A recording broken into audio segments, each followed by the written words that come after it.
നമസ്കാരം. Third division വാർത്തകളിലേക്ക് സ്വാഗതം. വാർത്തകൾ വായിക്കുന്നത് അശ്വതി. ബിജെപി സംസ്ഥാന അധ്യക്ഷനായി രാജീവ് ചന്ദ്രശേഖർ ചുമതലയേറ്റു. സംസ്ഥാന കൗൺസിൽ യോഗത്തിൽ ഭരണാധികാരിയായ കേന്ദ്രമന്ത്രി പ്രഹ്ലാദ് ജോഷിയാണ് ഔദ്യോഗിക പ്രഖ്യാപനം നടത്തിയത്. കേന്ദ്ര നേതൃത്വത്തിന്റെ തീരുമാനം കേരളത്തിന്റെ പ്രഭാരിയായ പ്രകാശ് ജാവദേക്കറാണ് കോർ കമ്മിറ്റി യോഗത്തിൽ മുന്നോട്ട് വെച്ചത്. തുടർന്ന് ഇന്ന് തിരുവനന്തപുരത്ത് നടന്ന സംസ്ഥാന കൗൺസിലിൽ രാജീവ് ചന്ദ്രശേഖറിനെ സംസ്ഥാന അധ്യക്ഷനായി ഔദ്യോഗികമായി പ്രഖ്യാപിക്കുകയായിരുന്നു. കഴിഞ്ഞ ദിവസമാണ് മുൻ അധ്യക്ഷനായിരുന്ന കെ സുരേന്ദ്രൻ സ്ഥാനമൊഴിഞ്ഞത്. രാജീവ് പാർട്ടിയെ നയിക്കാൻ യോഗ്യനാണെന്നും കഴിഞ്ഞ 5 വർഷം കൊണ്ട് കേരളത്തിൽ പാർട്ടിക്ക് അടിത്തറ പണിയാൻ കഴിഞ്ഞെന്ന ആത്മവിശ്വാസത്തോടെയാണ് ബിജെപി പദവിയിൽ നിന്നും സ്ഥാനം ഒഴിയുന്നതെന്നും സുരേന്ദ്രൻ പറഞ്ഞു.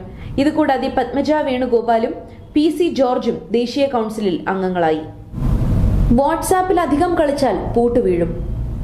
സംശയാസ്പദവും IT നിയമങ്ങൾ ലംഘിച്ചതുമായ അക്കൗണ്ടുകൾ വാട്സാപ്പ് കൂട്ടത്തോടെ പൂട്ടുന്നു. ഈ വർഷം ജനുവരിയിൽ മാത്രം രാജ്യത്ത് 1 കോടി അക്കൗണ്ടുകളാണ് നിരോധിച്ചത്. ഇതിൽ 13 ലക്ഷം അക്കൗണ്ടുകൾ ഉപഭോക്താക്കളുടെ പരാതി ഇല്ലാതെ വാട്സാപ്പ് സ്വയം തിരിച്ചറിഞ്ഞ് നിരോധിച്ചതാണ്. ആദ്യമായാണ് ഇത്രയധികം അക്കൗണ്ടുകൾ ഒരു മാസത്തിനുള്ളിൽ നിരോധിക്കുന്നത്. 9400-ലേറെ പരാതികളും ജനുവരിയിൽ ലഭിച്ചു. അക്കൗണ്ട് രജിസ്റ്റർ ചെയ്യുമ്പോൾ മുതൽ ഇത് വ്യാജനാണോ എന്ന് വാട്സാപ്പ് നിരീക്ഷിക്കും. മെസ്സേജുകളുടെ രീതിയും ശ്രദ്ധിക്കും. ഒരാൾ കുറേയേറെ സന്ദേശങ്ങൾ അയക്കുന്നതും ഒരേ സന്ദേശം ഒന്നിലധികം പേർക്ക് അയക്കുന്നതും ഒരേ പാറ്റേണിൽ ഒന്നിലധികം പേർക്ക് സന്ദേശം അയക്കുന്നതും അക്കൗണ്ട് നിരോധിക്കുന്നതിന് കാരണമാകും. നമ്മൾ ഓരോരുത്തരും ശ്രദ്ധിക്കേണ്ട കാര്യങ്ങൾ: അപരിചിതരുടെ സന്ദേശങ്ങൾക്ക് പ്രതികരിക്കാതിരിക്കുക, ആപ്പ് ഇടയ്ക്കിടയ്ക്ക് അപ്ഡേറ്റ് ചെയ്യുക, ഗ്രൂപ്പുകളിൽ ജോയിൻ ചെയ്യുന്നത് സൂക്ഷിച്ചു മാത്രമായിരിക്കണം, ആപത്തുകളിൽ പോയി മനഃപൂർവ്വം ചാടാതിരിക്കുക.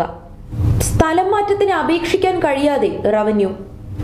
സെർവർ തകരാർ പൂർണ്ണമായി പരിഹരിക്കാത്തതിനാൽ റവന്യൂ വകുപ്പിൽ ഈ വർഷത്തെ പൊതു സ്ഥലം മാറ്റം പകുതി വഴിയിൽ. ജീവനക്കാർക്ക് ഓൺലൈൻ അപേക്ഷ സമർപ്പിക്കാൻ കഴിയുന്നില്ല. എല്ലാ കേഡറിലുമായി 3000-ഓളം ജീവനക്കാർ അപേക്ഷിക്കാനുണ്ട്. തകരാർ പരിഹരിച്ചെന്നും 1000-ലധികം ജീവനക്കാർ അപേക്ഷ സമർപ്പിച്ചെന്നുമാണ് കഴിഞ്ഞ ദിവസം ലാൻഡ് റവന്യൂ കമ്മീഷണറേറ്റ് ഓൺലൈൻ മീറ്റിംഗിൽ അവകാശപ്പെട്ടത്. പക്ഷേ മിക്ക ജില്ലകളിലെയും ഭൂരിപക്ഷം ജീവനക്കാർക്കും അപേക്ഷിക്കാനായിട്ടില്ല. റവന്യൂ സെർവറിന്റെ ശേഷിക്കുറവാണ് സൈറ്റ് നിശ്ചലമാവാൻ കാരണം. ഇക്കാര്യം IT സെല്ലിലുള്ളവർക്ക് അറിയാവുന്നതാണ്. സ്റ്റേറ്റ് ഡേറ്റാ സെന്ററിലേക്ക് മാറ്റിയാൽ പരിഹാരമാവുമെന്നാണ് ജീവനക്കാർ പറയുന്നത്.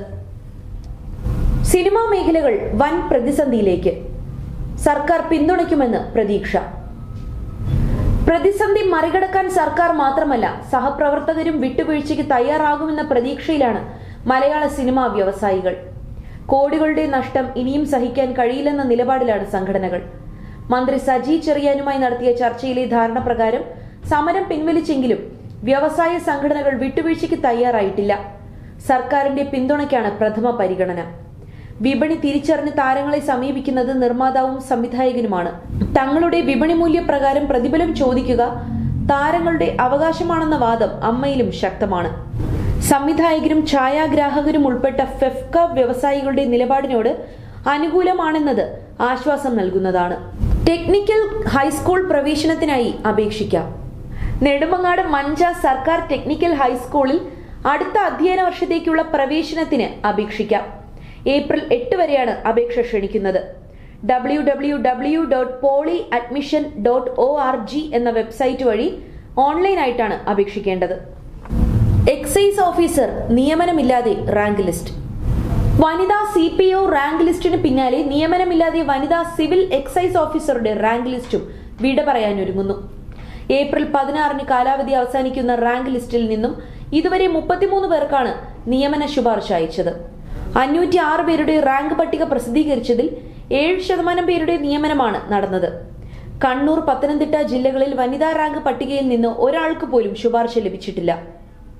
സിവിൽ എക്സൈസ് ഓഫീസർ പുരുഷ വിഭാഗം തസ്തികയിൽ റാങ്ക് പട്ടികയിൽ നിന്ന് 657 പേർക്ക് നിയമന ശുപാർശ ലഭിച്ചിരുന്നു. 138 റേഞ്ച് ഓഫീസുകളിലും വനിതാ ഓഫീസർമാരുടെ എണ്ണം 5-ൽ താഴെയാണ്. സംസ്ഥാനത്തെ 69 സർക്കിൾ ഓഫീസുകളിലും എക്സൈസ് ഇന്റലിജൻസ് വിഭാഗത്തിലും വനിതകളില്ല. പ്രാർത്ഥനകൾക്ക് നന്ദി അറിയിച്ച് മാർപ്പാപ്പ. 1 മാസത്തിലേറെ നീണ്ട ചികിത്സയ്ക്കൊടുവിൽ ഫ്രാൻസിസ് മാർപ്പാപ്പ ആശുപത്രി വിട്ടു. കഴിഞ്ഞ ദിവസം വത്തിക്കാനിലെ വസതിയിലേക്ക് മടങ്ങും മുമ്പ് അദ്ദേഹം ആശുപത്രിയുടെ ബാൽക്കണിയിൽ വിശ്വാസികളെ അഭിവാദ്യം ചെയ്തു. വീൽചെയറിലാണ് മാർപ്പാപ്പയെ എത്തിച്ചത്. 3000-ഓളം പേരാണ് മാർപ്പാപ്പയെ കാണുന്നതിനും ആശംസകൾ അറിയിക്കുന്നതിനുമായി തടിച്ചുകൂടിയത്.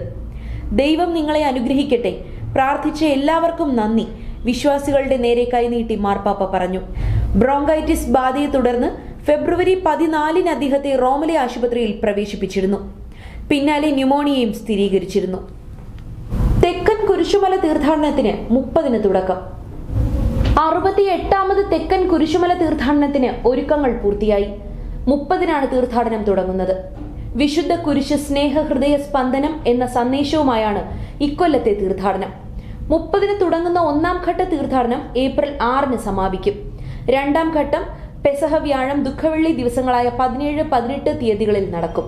നെയ്യാറ്റിൻകര രൂപത മെത്രാൻ ഡോക്ടർ വിൻസെന്റ് സാമുവലിന്റെ മുഖ്യ കാർമ്മികത്വത്തിൽ പ്രാരംഭ പൊന്തിഫിക്കൽ ദിവ്യബലി നടക്കും. മന്ത്രി GR അനിലാണ് ഉദ്ഘാടനം നിർവഹിക്കുന്നത്. പരീക്ഷ കഴിയുന്നതിന് മുൻപ് പാഠപുസ്തക വിതരണം. കേരള പൊതുവിദ്യാഭ്യാസ ചരിത്രത്തിൽ ആദ്യമായി 10ാം ക്ലാസ്സിലെ പാഠപുസ്തകങ്ങൾ 9ാം ക്ലാസ് പരീക്ഷ കഴിയുന്നതിന് മുൻപ് തന്നെ പ്രകാശനം ചെയ്ത് വിതരണം ചെയ്യുന്നു. മെയ് മാസത്തിൽ എല്ലാ പാഠപുസ്തകങ്ങളുടെയും വിതരണം പൂർത്തിയാക്കുമെന്ന് മന്ത്രി വി ശിവൻകുട്ടി അറിയിച്ചു. 10ാം ക്ലാസ്സിലെ പാഠപുസ്തകങ്ങളുടെ പ്രകാശനവും വിതരണ ഉദ്ഘാടനവും മാർച്ച് 25-ന് നിയമസഭയിൽ മുഖ്യമന്ത്രിയുടെ ചേംബറിൽ വെച്ച് മുഖ്യമന്ത്രി പിണറായി വിജയൻ നിർവഹിക്കും. ഇതുകൂടാതെ മറ്റ് ക്ലാസുകളിലെ പാഠപുസ്തകങ്ങളുടെ വിതരണ ഉദ്ഘാടനം ഏപ്രിൽ 2ാം വാരം നടക്കുമെന്ന് മന്ത്രിയുടെ ഓഫീസിൽ നിന്നും അറിയിച്ചിട്ടുണ്ട്. കടലിൽ ജീവൻ നഷ്ടമായത് 716 മത്സ്യത്തൊഴിലാളികൾക്ക്. സുരക്ഷാ നിർദ്ദേശങ്ങളും മുന്നറിയിപ്പുകളും പാളുമ്പോൾ കാറ്റിലും തിരയിൽപ്പെട്ടും കപ്പൽ ഇടിച്ചുമൊക്കെ കടലിൽ മരിക്കുന്ന മത്സ്യത്തൊഴിലാളികളുടെ എണ്ണം കൂടുന്നു. 10 വർഷത്തിനിടെ മരിച്ചത് 716 പേർ. 2015 ജനുവരി മുതൽ 2025 ജനുവരി വരെയുള്ള കണക്കാണിത്. അപകടങ്ങളിൽ വള്ളവും ബോട്ടുകളും തകർന്ന് 3108 കേസുകൾ റിപ്പോർട്ട് ചെയ്തിട്ടുണ്ട്. കൂടുതൽ മരണം തിരുവനന്തപുരത്താണ്, 356. സംസ്ഥാനത്ത് ഓഖി ദുരന്തത്തിൽപ്പെട്ട 143 പേരിൽ 91 പേരെ ഇനിയും കണ്ടെത്താനുണ്ട്. ഓഖി ദുരന്തത്തിന്റെ പശ്ചാത്തലത്തിൽ പ്രഖ്യാപിച്ച പദ്ധതികളൊന്നും ഫലം കണ്ടില്ല. ആഴക്കടലിലെ കപ്പൽ പാതയെക്കുറിച്ച് തൊഴിലാളികൾക്ക് വ്യക്തമായ ധാരണയില്ലാത്തതും അപകടങ്ങൾ പെരുകാൻ കാരണമാകുന്നുണ്ട്. IB ഉദ്യോഗസ്ഥയെ മരിച്ച നിലയിൽ കണ്ടെത്തി. IB ഉദ്യോഗസ്ഥയെ ജീവനൊടുക്കിയ നിലയിൽ കണ്ടെത്തി. 24-കാരി മേഘയെയാണ് ആത്മഹത്യ ചെയ്ത നിലയിൽ കണ്ടെത്തിയത്. തിരുവനന്തപുരം വിമാനത്താവളത്തിലെ എമിഗ്രേഷൻ വിഭാഗത്തിൽ ജോലി ചെയ്തിരുന്ന മേഘ പത്തനംതിട്ട സ്വദേശിയാണ്. ചാക്ക റെയിൽവേ ട്രാക്കിലാണ് മേഘയുടെ മൃതദേഹം കണ്ടെത്തിയത്. ഇന്ന് രാവിലെ ജോലി കഴിഞ്ഞ് വിമാനത്താവളത്തിൽ നിന്ന് മടങ്ങുന്നതിനിടയിലാണ് ഇത് സംഭവിച്ചത്. മരണകാരണം വ്യക്തമായിട്ടില്ല. പോലീസ് സ്ഥലത്തെത്തി മൃതദേഹം ആശുപത്രിയിലേക്ക് മാറ്റി. കായിക ലോകം. കേരളം സെമിയിൽ തോറ്റു.